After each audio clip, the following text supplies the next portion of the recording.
Yo, it's your boy Hunty back with another updated Warden build. Okay, this is gonna be the 2H version of the build, and also with the infused rings as we spoke about in the last video. Okay, so the gear is identical as the last video, and the skills, only the front bar has changed. But I'm going to go through it anyway, just in case the people missed the first video.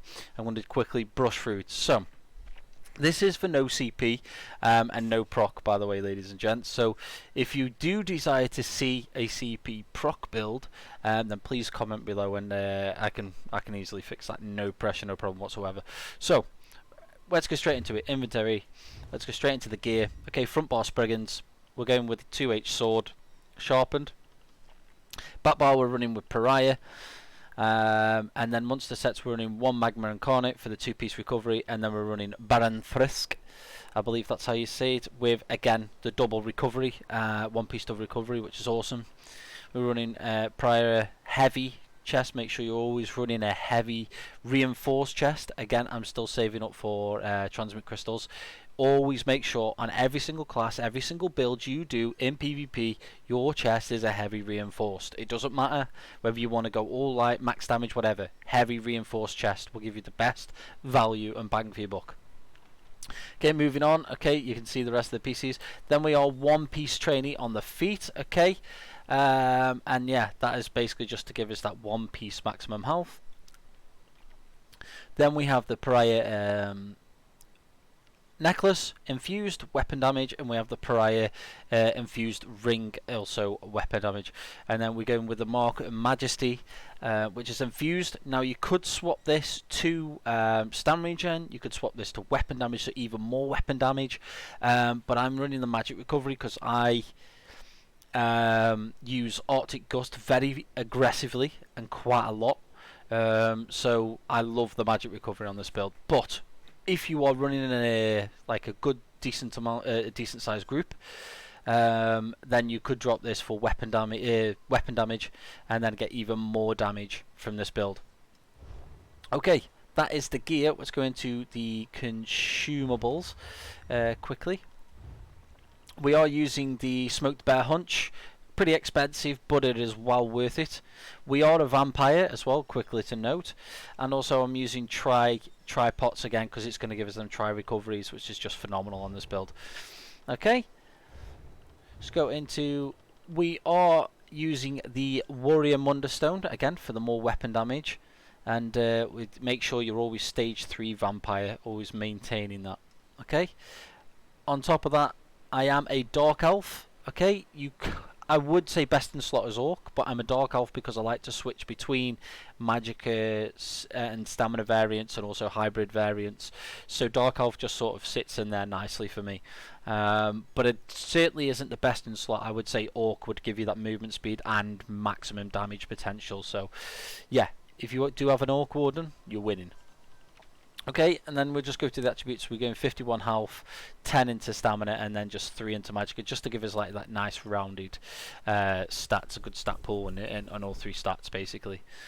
Okay, let's do a quick stat check. Yeah, so as you can see here is we are running 32k resistances, which is really good without any prior procs. We're running 4.8 weapon damage on the back bar, and then if we pop a potion, we're running 2k magic recovery, 1.8 stam recovery. As you can see, there are very respectable recoveries for no CP, and we very rarely run out of resources. We always have a heal available, whether it's stamina or magicka, so it's pretty phenomenal. And then if we move to the front bar and we just check the offensive weapon damage, we have 5,587. This does, with the light attack, with continuous, fully procced everything, you do have 7k weapon damage on this build. Okay, so 7k weapon damage. We do have slightly less pen, but the 7k weapon damage buffs all of our abilities and all of our healing on this build, and just makes it way more, just way more fun, and the survivability is insane. Okay, so let's go through the skills. So skills, then we're running Lotus Blossom. Okay, this is going to give us our major prophecy and savagery. Then we're using Living Trestle. Okay, I use this just as a bit of a burst heal for teammates and stuff. Obviously, it's not a massive burst heal, it's really small, but it's just to help out a little bit. But if you play predominantly solo and stuff, I would use the, is it Leeching Vines? Okay, that's going to give you like the heal over time and a lot more survivability. Then we're using Resolving Vigor. Okay, Resolving Vigor is a very good heal. It's one of our stamina heals.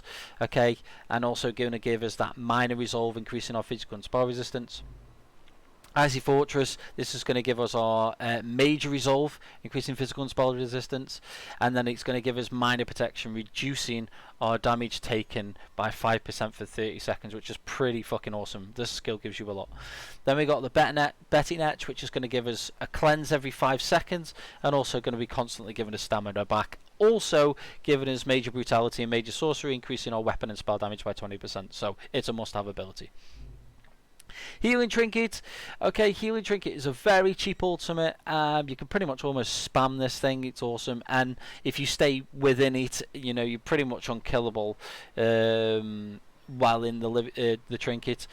I use this because I'm normally playing in like maybe a 2 to 4 man group, and it's really good to just relieve the pressure off the group, drop this down, and then go offensive. It's, you know, it's really nice. But if you do play predominantly solo, you can use sword and board ultimate and stuff like that. So yeah, but that's what I prefer to use. Front bar, we're using Sub Assault. Okay, I'm using the stamina version. I explained why I'm using this version in the last video. Bird of Prey, this ability is just absolutely phenomenal. Major Expedition, gain immunity to stares and immobilizations for 4 seconds, and well sorted gain minor berserk, increasing your weapon damage done by 5%. So it's just insane. This ability gives you so much. Arctic Blast. Okay, I love the Arctic Blast change, and I much prefer this over Polar Winds because it just provides so much, not just a heal, but it just provides so much more crowd control, AoE CC, damage. Is just absolutely perfect in pretty much every scenario. When you're being aggressive, when you're doing defensive, it's just awesome. These two lined on the reason I have these on the front bar is because they work perfectly.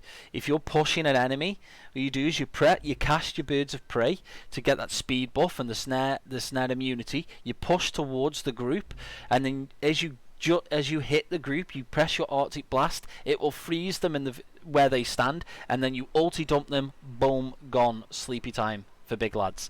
Okay. Then moving on to Reverse Slice. Reverse Slice is going to be our execute. Dizzying Swing is going to be our spammable, and hits like a truck, so it's pretty phenomenal. Then we're going for Dawnbreaker of Smiting because it's the biggest burst ultimate in the game, so that's what we're going to go for. Dawnbreaker is pretty phenomenal. When you land a Dawnbreaker and Subterranean and everything just goes off, it's just pretty evil, to be honest. You just see people get blown up. So yeah, that's pretty much what we've done. We've done skills, we've done abilities, we've done stats, we've done pretty much everything we need. We need to cover for the build. Now, the difference between the dual wield and the 2H version, the dual wield one is actually better for group play because it does provide you with a bit more damage burst potential, and you've got that spin to win execute, which is phenomenal. But then the 2H also gives you that the capability to also play group very strongly still.